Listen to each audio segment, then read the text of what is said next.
अक्टूबर माह के संपूर्ण करंट अफेयर्स को एक ही वीडियो के जरिए हम लोग पूरा देखेंगे। चलिए शुरुआत करते हैं। 54वां दादा साहब फाल्के पुरस्कार ये 2022 के लिए दिया गया है। प्रसिद्ध बॉलीवुड अभिनेता मिथुन चक्रवर्ती को 54वें दादा साहब फाल्के पुरस्कार से सम्मानित किया गया है। इससे पहले जो 53वां दादा साहब फाल्के पुरस्कार था 2021 में वहीदा रहमान को मिला था, जबकि 52वां 2020 में आशा पारेख को मिला था। पहला 1969 में देविका रानी को दिया गया था। काजिंद 2024 भारत और कजाकिस्तान के बीच का यह संयुक्त सैन्य अभ्यास है। 8वां संस्करण सूर्या विदेशी प्रशिक्षण नोड औली उत्तराखंड में प्रारंभ हुआ।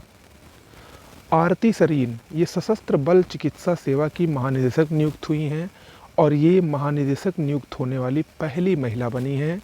अगर क्रम देखा जाए तो ये 46वीं महानिदेशक बनी हैं। कौन? आरती सरीन। भारत सरकार ने हाल ही में 5 भाषाओं को शास्त्रीय भाषा का दर्जा प्रदान किया है। ये भाषाएं मराठी, पाली, प्राकृत, बंगाली और असमिया हैं। इन 5 भाषाओं को मिलाकर अब भारत में कुल 11 भाषाएं ऐसी हैं जिनको शास्त्रीय भाषा का दर्जा मिल चुका है।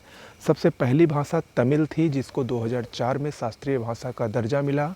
उसके बाद संस्कृत, तेलुगु, कन्नड़, मलयालम और उड़िया को दर्जा दिया गया। तत्पश्चात अब 5 भाषाओं को और दिया गया है।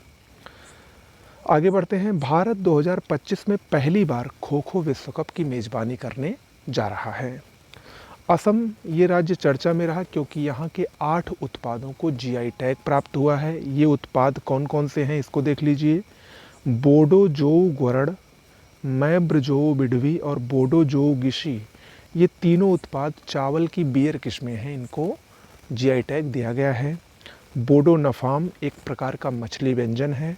बोडो ओडला चावल पाउडर करी है। बोडो गोखा और बोडो नर्जी ये खाद्य पदार्थ है और बोडो आरोना एक पारंपरिक वस्त्र है। इन 8 उत्पादों को असम के जो संबंधित हैं उसको जीआई टैग हाल ही में दिया गया। अमरप्रीत सिंह ये एयर चीफ मार्शल हैं। इसके साथ साथ ये वायुसेना प्रमुख का भी कार्यभार इन्होंने संभाल लिया है और भारत के 28वें वायुसेना प्रमुख बने हैं वीआर चौधरी की जगह पर। शहरी शासन सूचकांक प्रजा फाउंडेशन ने इसको जारी किया है। इसमें पहला स्थान केरल को मिला है, दूसरा उड़ीसा को, तीसरा महाराष्ट्र को, चौथा छत्तीसगढ़ को दिया गया है। वहीं पर अंतिम स्थान नागालैंड को मिला है। शिगेरू इशिबा ये जापान के नए प्रधानमंत्री बने हैं फूमियो किशिदा की जगह पर। भारत विश्व का तीसरा सबसे बड़ा इथेनॉल उत्पादक और उपभोक्ता देश बन गया है। कौन सा? तीसरा सबसे बड़ा। झारखंड का हजारीबाग ये चर्चा में रहा क्योंकि यहाँ पर प्रधानमंत्री नरेंद्र मोदी द्वारा 2 अक्टूबर 2024 को धरती आबा जनजातीय ग्राम उत्कर्ष अभियान की शुरुआत की गई और इस अभियान को केंद्रीय जनजातीय कार्य मंत्रालय द्वारा शुरू किया गया है। Okay. Cruise Bharat mission. Cruise Bharat mission ये केंद्रीय बंदरगाह, जहाजरानी व जलमार्ग मंत्री सर्बानंद सोनोवाल द्वारा महाराष्ट्र के मुंबई से प्रारंभ किया गया और इस मिशन को एम्प्रेस नामक एक क्रूज जहाज है उस पर लॉन्च किया गया। इस मिशन का उद्देश्य भारत को क्रूज पर्यटन का वैश्विक केंद्र बनाना है और ये मिशन 1 अक्टूबर 2024 से 31 मार्च 2029 तक 3 चरणों में लागू होगा। ओके। आगे बढ़ते हैं। नोबेल पुरस्कार अभी हम आपको इकट्ठा करवा रहे हैं, उसको आगे देखिएगा। बंजारा विरासत संग्रहालय प्रधानमंत्री मोदी द्वारा महाराष्ट्र के वाशिम जिला के पोहर देवी में इसका उद्घाटन किया गया। किसका? बंजारा विरासत संग्रहालय का। भारत ये चर्चा में रहा क्योंकि 700 अरब डॉलर से अधिक का विदेशी मुद्रा भंडार भारत के पास है और ये विश्व का इस मामले में चौथा देश बन गया है। भारत के पास वर्तमान में 704.89 बिलियन डॉलर मुद्रा भंडार है, विदेशी मुद्रा भंडार है।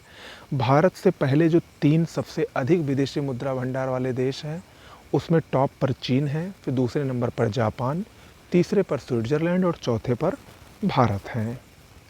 यूके मॉरिशस समझौता बहुत ही ऐतिहासिक समझौता है। इस समझौते के तहत यूनाइटेड किंगडम अपने अधीन चागोस द्वीप समूह और डिएगो गार्सिया को मॉरिशस को सौंप देगा। ये दोनों द्वीप समूह बहुत ही महत्वपूर्ण हैं और अक्सर चर्चा में रहते हैं। चागोस द्वीप समूह हिंद महासागर में स्थित 60 द्वीपों का एक संयुक्त रूप से द्वीप समूह है। 1810 में यूनाइटेड किंगडम ने इस पर कब्जा कर लिया था। वहीं डिएगो गार्सिया की बात करें तो ये भी हिंद महासागर में ही स्थित एक प्रकार का एटॉल है। अमेरिका और यूनाइटेड किंगडम का ये सैन्य अड्डा है, इसकी वजह से अक्सर चर्चा में रहता है। ईरानी कप क्रिकेट प्रतियोगिता का 27 साल बाद खिताब मुंबई ने इस वर्ष जीता है। ये मुंबई का 15वां खिताब था। आंध्र प्रदेश का विशाखापत्तनम, यहाँ पर मालाबार अभ्यास का हाल ही में आयोजन किया गया।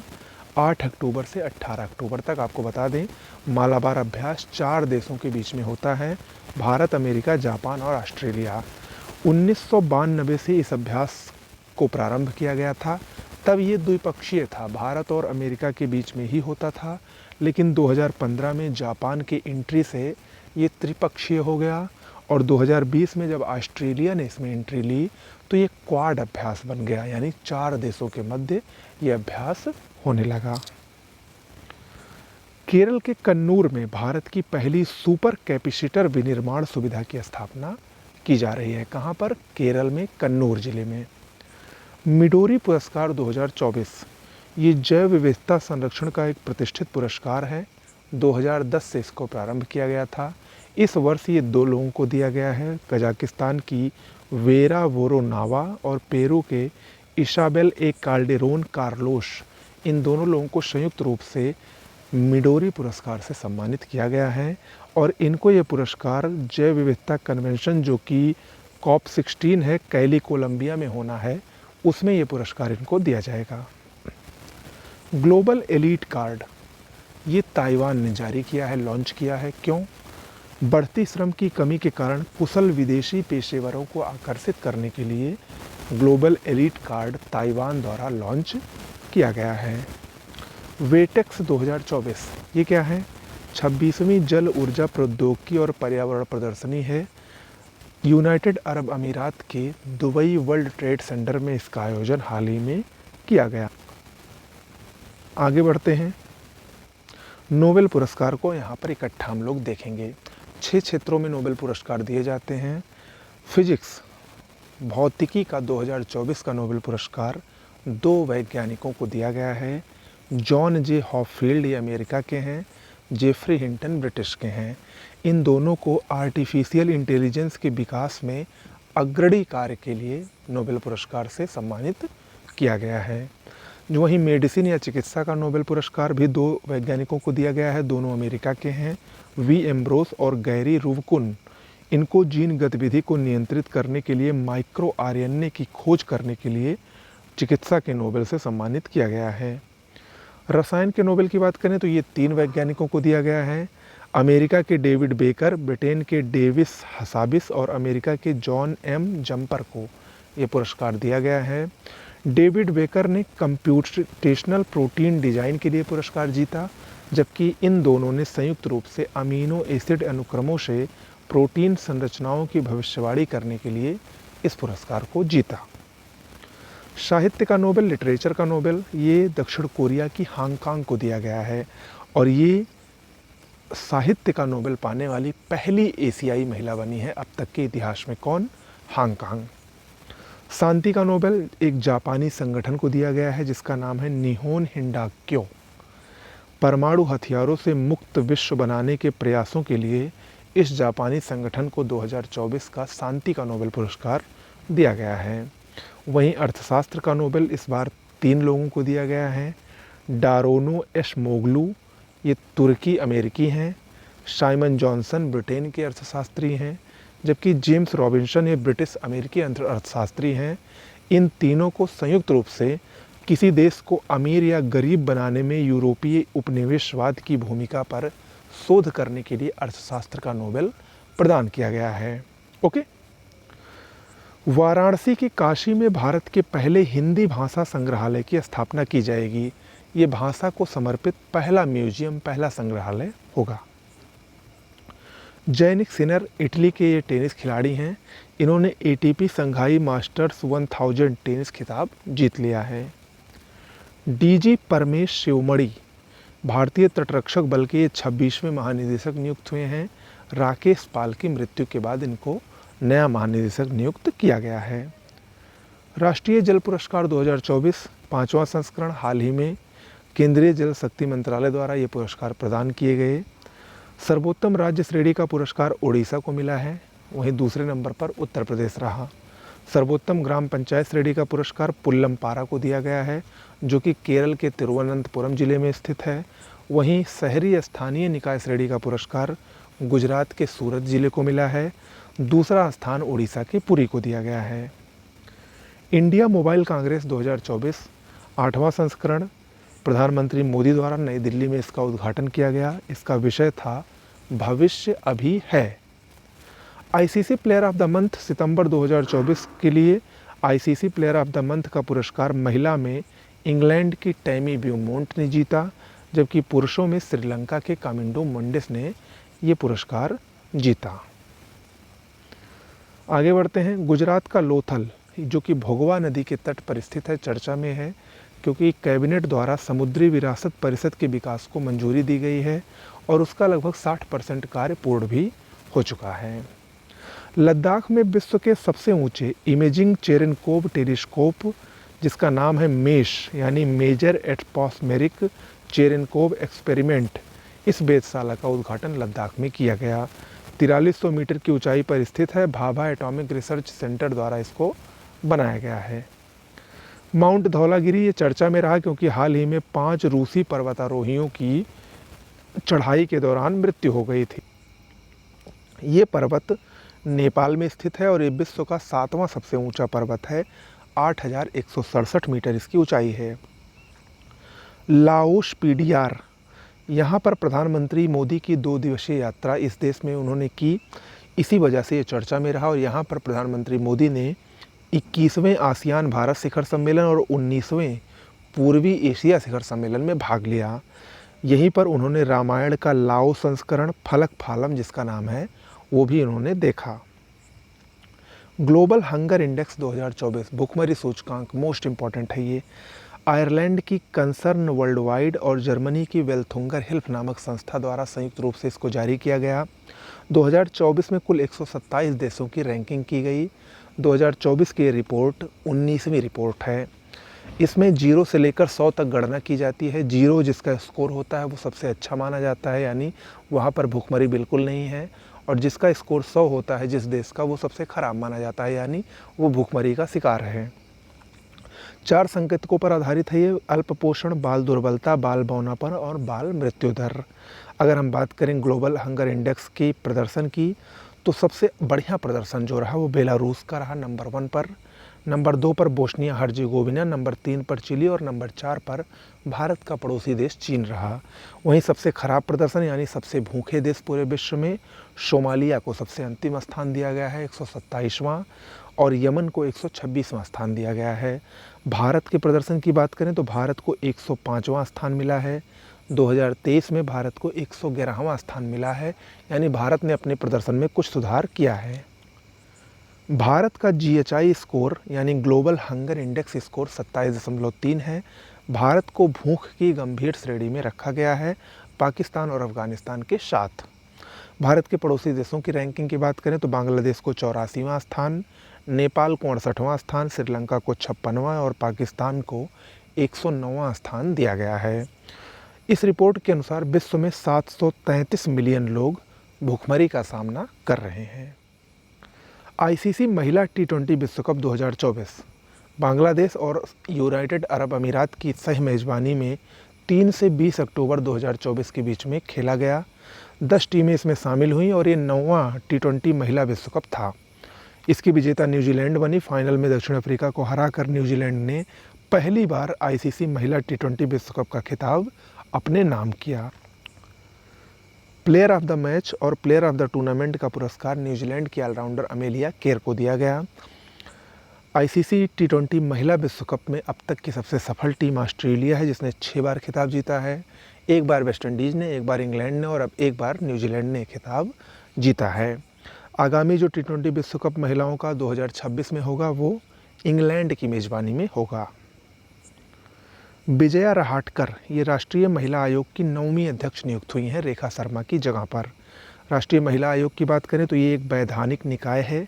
इसका हेडक्वार्टर नई दिल्ली में स्थित है। 1992 में राष्ट्रीय महिला आयोग अधिनियम 1990 के तहत इसकी स्थापना की गई। केंद्रीय महिला और बाल विकास मंत्रालय के अधीन ये आयोग है।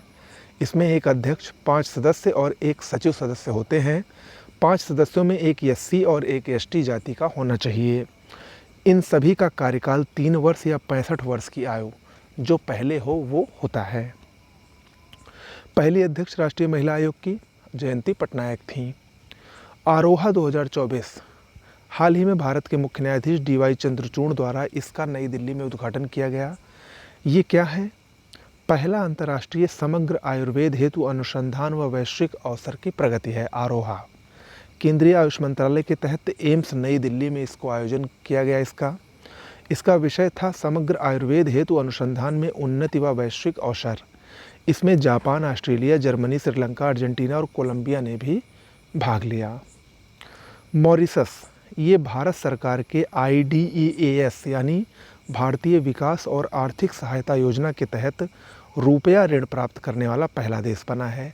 हाल ही में इसने 487.60 करोड़ रुपए का ऋण भारतीय रुपए में प्राप्त किया।